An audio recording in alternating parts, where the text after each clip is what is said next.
Welcome back to another episode of It's All Been Trek Before. This time, we're checking in again with Barbara Barnett. She's back again to give her thoughts on the last several episodes, and just in time for the holiday season. Happy Thanksgiving out there to you.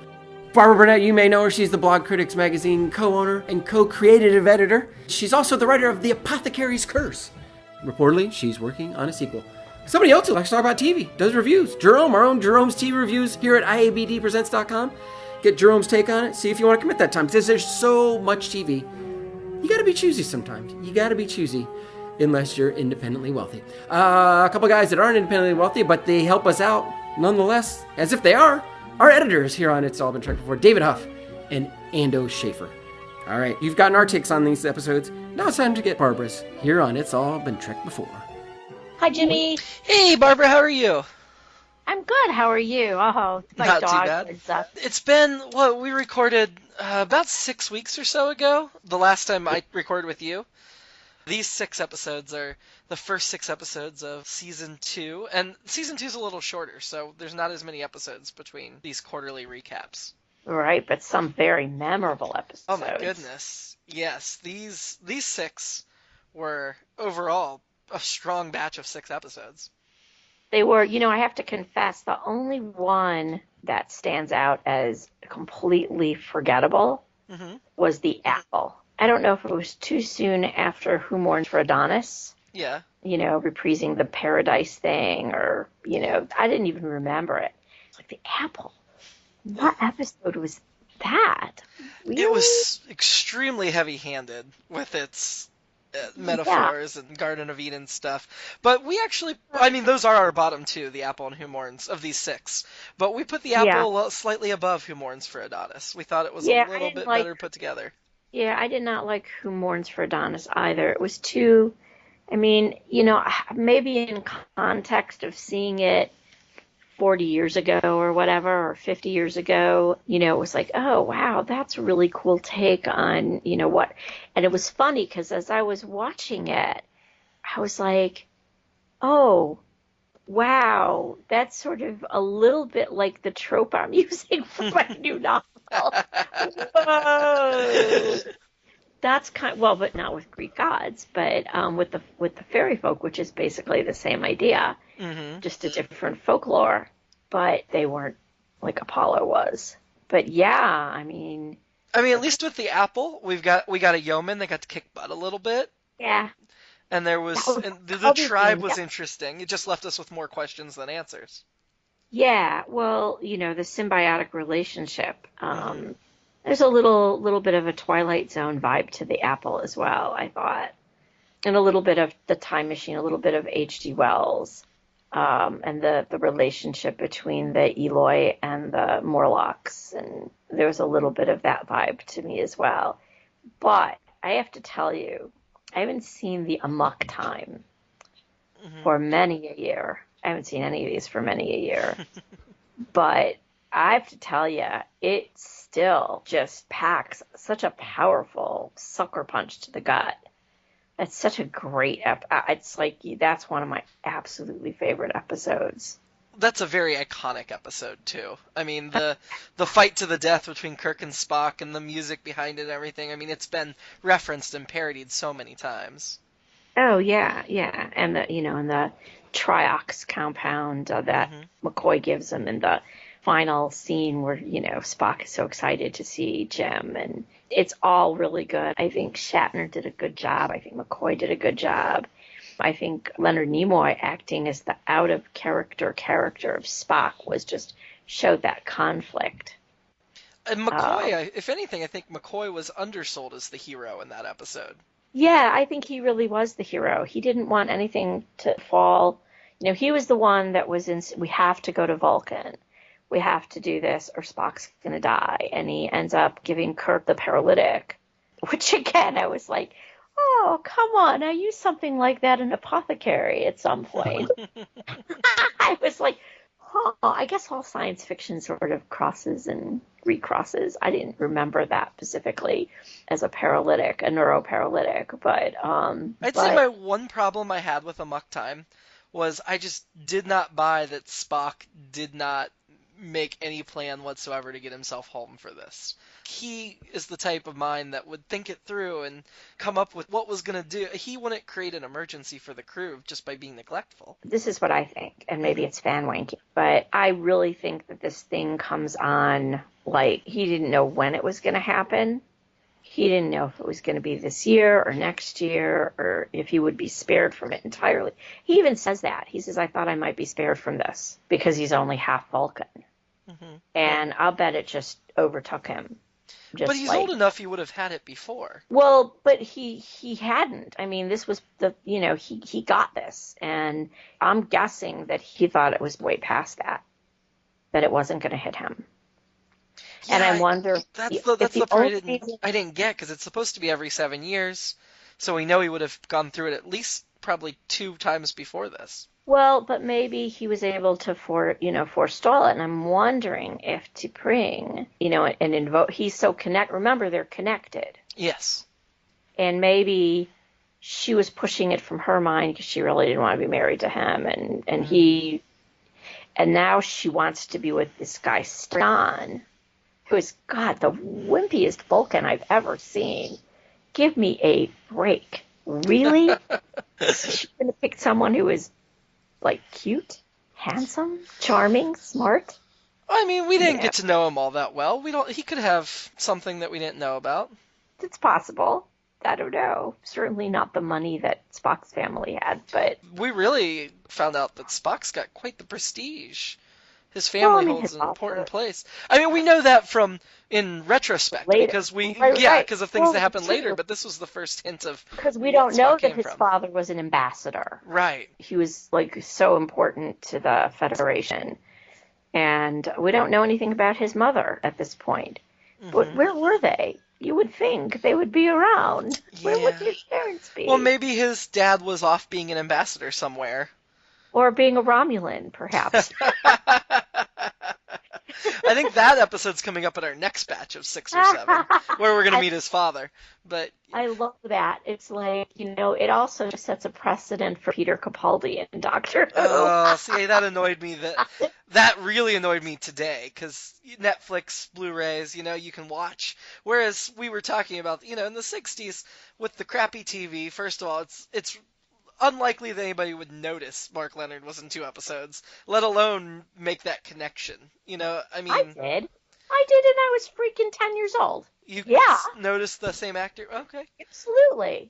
Well, then I stand corrected. Yeah, I mean, he was a really popular character actor in the 60s and 70s. So I was like, I totally knew that was him. It was like, yes. And I was like a kid. I was like, wait a second. Wait a second. Now, did I dismiss it from my head because he was playing 2 roles? No, I wasn't, I didn't care because I thought Mark Lenard was really great in both roles. But anyway, so that was, I didn't have, so yes, so that did set a precedent, I think, for, Capaldi. Did you watch Amok Time with the new special effects? So I watched the remastered version. Uh-huh. On Netflix. What do you think of what they did with Vulcan and stuff? I mean, by comparison to what it was. That was cool. Yeah. I mean, I remember watching it in black and white. So we didn't have a color TV yet and when it was on. And I only think I saw it when it originally aired, and then probably one time when it was on after school. And I think we had a color TV by then. But yeah, wow. What they did to Vulcan was just astounding. I mean, the old version, they just appeared right outside the little arena. We didn't get to see the long shot, but the long shot was nice. Yeah, it was really, really stunningly done, I thought. I honestly don't remember the original version. That's one of the nice things about the Blu-ray is you can go back and forth. So we'll watch it with the new effects, but then we'll go back and look at specific shots on the old one to see the difference. Okay, that's cool. Besides Amok Time, another episode in this batch that really stepped it up in the remastered effects was the Doomsday Machine. Yeah, yes. The whole machine itself was a lot more impressive. Yeah, well, it's nice that they can do that. I mean, you're right, it is. It's cool when they can go back and they can redo some things. Is Amok Time your favorite of this batch? Yes. Okay. Could you tell? Yeah, I could. I just was wondering. We Well, had it as number 2. so the reason I have it as number one is A, I'm a Spock person. Of I love course. Spock. Of course. And I also love Theodore Sturgeon as one of my favorite science fiction writers of that period. I didn't see who'd written it until after I saw it, and I was like, Theodore Sturgeon, that makes sense. Because he's such a great novelist and short story writer on his own, even apart from Star Trek. He's just great. I have a couple of his novels, which are considered science fiction classics. From that time, because the writing from the 60s and the 50s, when he was active as a novelist, the bar was so much lower. The writing is just so adolescent. It's not adolescent writing. It's not as nuanced, shall we say. Mm-hmm. But I thought, so my husband's one comment was, so why does T'Pau have a German accent? Yes, so it was second in yours. All right, can I guess what was first? Yes. The Doomsday Machine. No, actually. We put Doomsday Machine 3, but it was really, really hard to choose between Amok Time and Doomsday Machine. We were kind of divided on which one was 2 and which one was 3, and the deciding factor, honestly, was how iconic Amok Time is what edged it out Doomsday Machine. But I do think they were pretty much on the level. Pretty close. I mean, Doomsday Machine, the Commodore Decker that actor was fantastic. And the complexity of the problem and the way he worked through it mentally, like, even when you didn't agree with him and realized he was just an Ahab, you understood his every decision. Right. Oh, no, and it's great. And the idea of sacrifice the one for the many is something that comes up over and over and over again in Star Trek and becomes actually an iconic line that Spock uses. And, sacrificing the one for the many. And that's such an important concept for Star Trek, I think. I agree, but I'm not sure Decker was thinking in terms that noble or that grand. I think his reasons were much more personal. Oh, yeah, definitely. It killed his ship. And his crew. Yeah, I mean, that one fatal flaw of command decision to put your crew on the planet and then watch them all die. He couldn't live with that, ultimately. But it did point the way. It did point the way and made what he did ultimately, even though it was self-serving, ultimately noble. And like father, like son, eventually. Yeah. So what did you put first? Mirror, Mirror. It held up so well. The story was interesting. Yeah. Okay. I will tell you, Mirror, Mirror would be 2 on mine. Okay. Just because I just love Amok Time so much. It would go way, way, way, way at the top of Star Trek, period. Above City on the Edge of Forever? I didn't say way at the top. Mirror, Mirror was great. It would definitely be my number 2. My only quibble with it was, so if it's really a parallel universe, and our crew figured it out right away. Like the real crew figured it out. And the crew of the Enterprise, the real crew of the Enterprise figured it out right away. Nobody figured it out of the other crew at all. Yeah, I did think they were a little slow to pick up on it. I mean, I would have thought that Spock would have figured it out much quicker than he did. He did eventually. And I also love the fact that the Spock of the Crazy Crew was logical, and not only as logical as our Spock, but also with the nobility that our Spock has. Yeah, I mean, they definitely weren't just evil versions of themselves, which was nice. I liked the nuance and the layers. The only problem with that is, in Star Trek canon, this Spock's nobility was not well served. So when he went forth trying to be more noble after this experience, the Federation collapsed. And his ideals did not win out because it was the wrong universe, or the wrong time, or the wrong whatever. Right. Everything has to be in balance. And right. Way, I suppose we could charge Kirk with ignoring the Prime Directive. So yeah, when we pick back up with the Mirror Universe from Deep Space Nine, I think they did 5 or 6 episodes in that universe. Yeah, the Federation's gone, but in part because of what Spock tried to do. which is an interesting follow through, Yeah. but given in the context of the episode. But the other thing is, though, that Spock isn't the only character with a good core. Yeah. But he was the only character that reflected it, so to speak, given the name of the episode being Mirror Mirror. How awesome was Uhura in this episode? She was great. I really liked her a lot in this. You know, I have to make this comment, given that episode, and given that, you know, talking about we haven't talked about Who Mourns for Adonis. We haven't talked about the women of this part of the season. And I think what it shows glaringly is how the show is so much of its time, and the only thing of it that really doesn't wear very well is the way it treats women. Yeah, I mean, there are glimmers.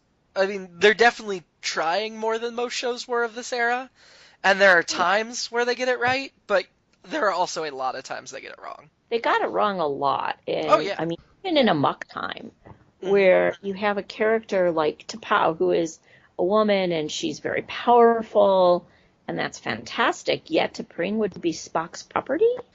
Yeah. Well, Unless they were going for was they were each other's property. But that's not how it was played.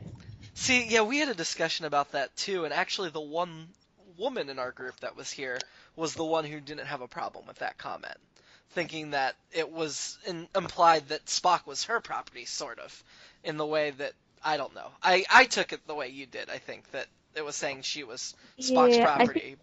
I think they tried to repair it at the end of the episode a little bit and clarify it a little, which bravo for them for doing that, because I was really thinking that that one line where you'll be Spock's property was not done in the reverse. And then at the end, they do make reference to, you know, being each other's consort rather than it being a one-way thing. So that's why I sort of like, okay, fine. They tried to clarify it, but I thought that was, but in Who Mourns for Adonis, whoa. Yeah, they did not treat women well in that episode. And even in Mirror, well, the woman, the lieutenant, you know, who's basically sleeping her way through the ranks. Right. I mean, it's a little bit of a cliche, which I didn't really like that. No. And Well, no.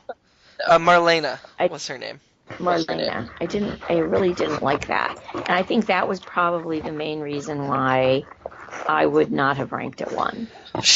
There was something about the relationship we had with Kirk that he really trusted her. The evil Kirk really trusted her. That made that relationship interesting. I mean, she knew about his secret weapon. She knew how to use it. Nothing would have stopped her from using it on Kirk. There was actual love and trust between them, which was interesting. Yeah. I'd say of this batch of episodes, the one that was the most sexually equal, gender equal, was the apple. Besides the yeomen kicking butt, the women in the tribe were treated the same as the men, except when it was time for murder. Then they sent the women away. Yeah, of course. Well, you have to do that. You don't have to do that, especially considering the rest of the episode. They treated them as very equal. Well, but it was the 60s. Yeah. Yeah, you have to protect the women. Yeah. I like the apple. It was fairly. I thought the concept was good. That's what I'll say about that. I like the idea. So heavy-handed, though. It was extremely heavy-handed. It was, you got this symbiosis, and I like some of the ethical kind of questions it raises, and that's kind of all. We haven't talked about the Changeling, though. That is the one we haven't touched on yet. So where'd you rank that one? Number 4. So we have Mirror Mirror, Amok Time, Doomsday Machine, then the Changeling, the Apple, Who Mourns. Okay. We have the 2 at the top the same, and the 3 at the bottom the same. So The 2 at the top just switched, right? You had Amok, yeah. I had Amok Time, and then You agree with the bottom being the Changeling, the Apple, Who Mourns? Yeah. Okay. Yeah. Yeah. I didn't like Who Mourns for Adonis. I guess I just didn't like the actor who'd played Apollo. I didn't think he was all that hot. So. It was too... Honestly, to me, it seemed like a repeat of the Squire of Gothos with a less compelling lead character. Yes, and that was exactly what I said. Wait, didn't I see this episode before? Uh-huh. Yes, that's right. It hit a lot of the same story beats as the Squire got this. Yeah, and also, what was the one way at the beginning of season one? The people whose eyes changed and got weird, and they were gods. Oh, Where No Man Has Gone Before. That's the one. Yeah, right. And that, again, another one where you're talking about gods. Mm-hmm. Oh, they've already done a number of episodes about gods. Yes, they have. They have. The original series repeats itself quite a bit. It does. Finite number of stories you can do on primetime TV, I suppose. I mean, I feel like some other shows have disproven that. I think at the time, Yeah. that just they weren't used to doing things like this. Yeah, I think you're right. And you want to go back. So the instinct is to go back to really great, powerful source material like Greek mythology, Mm-hmm. which everyone knows. I mean, people were more well-read then on stuff like that. So people knew Greek mythology and fables and stuff like that, and they could play off of that mythology, and even religion, which they've done from time to time. So, okay, what else do we want to... The Changeling we haven't talked about. Oh, yeah. What do you think of The Changeling? I thought it was okay. I think, and I watched it last night, and at first when I'm thinking The Changeling and I'm thinking of Nomad, I was thinking of a different episode, and I don't remember which one I was thinking of, but it wasn't the one. But anyway, this sort of really early attempt at artificial intelligence Mm-hmm. and a cyborg creating itself, I thought was really innovative, because right nowadays, it's just a matter of time when artificial intelligence cyborg people become our equals and take over the universe, just like in Battlestar Galactica. We don't think anything of it, right? Mm-hmm. But back in 1967, the idea of a machine not only repairing itself, but hybridizing and essentially procreating with another machine, having the intelligence to do that, and, kind of twisting its circuits in the process. I thought that was kind of an interesting idea. I don't think the execution was all that good, but it's not really Kirk. It's really this other guy. Jackson Roy Kirk. What a huge coincidence. Yes, isn't that a huge coincidence? But they killed Scotty in this episode. That was big. That was like, whoa, they killed him, and then the machine fixed him. Mm-hmm. And what kind of advanced medicine does that machine possess? I would have liked to see more of that. Whoa, what kind of, that would have been worth saving.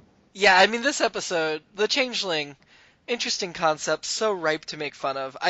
We do the live radio show, It's All Been Done Radio Hour, and do a sci-fi spoof, and this was an episode I could not resist picking on. Because it's right for comedy the way it is. It is, and I have to say that when we were watching it last night, I was doing a little bit of my own riff tracks on it. So, a little bit of MST 3000. Ha ha ha. Did you have any overall themes from these 6 episodes you want to touch on? I really thought they were strong. Okay, so this is kind of cool. I love the episodes. I thought, what I was thinking about Amok Time, that it would have been better not knowing if Kirk was alive. Yeah, the episode they did do as the season 1 finale, if they just did it a little differently, could have been an amazing cliffhanger with Spock being blind and all that. Yeah, they just didn't carry over week to week in that day.